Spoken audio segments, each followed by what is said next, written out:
we're completely separate from any department. We're not embedded. We're not in any way connected there. So it's completely confidential, completely separate. Anytime we do come alongside departments, right? Like we want to be a support to them and know that they have a place that they can refer people and utilize us. We have a whole range of connections with departments. So some just know of us and will recommend someone come if they need something.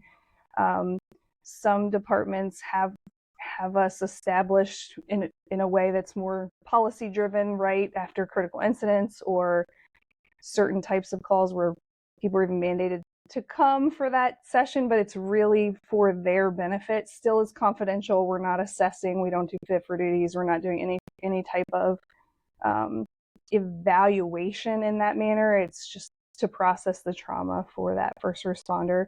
Okay. So there's a lot of educating really what that's going to look like for departments. This is what we do, this is what we don't do, and here's why, and why that's beneficial to them and to their people, and that type of thing. So it definitely is a huge process there, but we see a whole range of I guess culture in different departments. Obviously every department's different, but every shift is different. Supervisors that are leading certain shifts, or it's really interesting just how that can kind of evolve, and see a lot of leadership themselves getting into therapy, counseling, and you see that impact. I mean, it's really cool to watch some of those things happen, but everywhere is so different. It's hard to speak to that in a sense that, every department's different. So many things are different there, but it's very encouraging. Like you said, I mean, having people who come in and do some work and deal with some things themselves. And again, it's very private and confidential, but sometimes eventually they do want to share that or talk about that.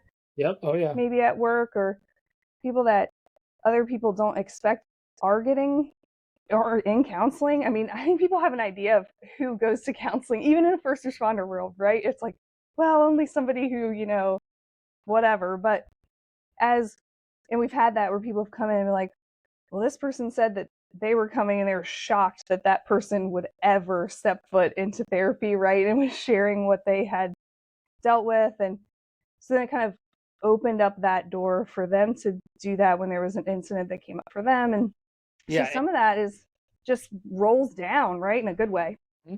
Yeah, and and exactly, it rolls down in a good way, just like what you said. And when you have people that go to therapy and then talk positively about it, it's essentially normalizing people going to therapy and working on themselves.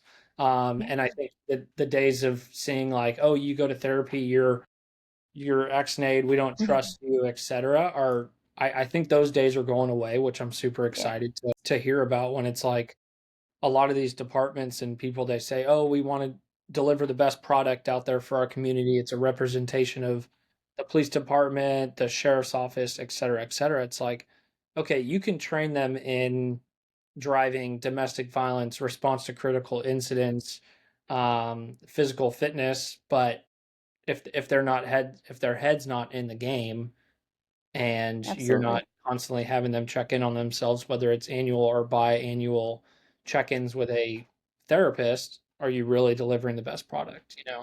So I'm a big proponent of that. I like that. And I have a question for you. The confidentiality Confidentiality aspect. Thank you.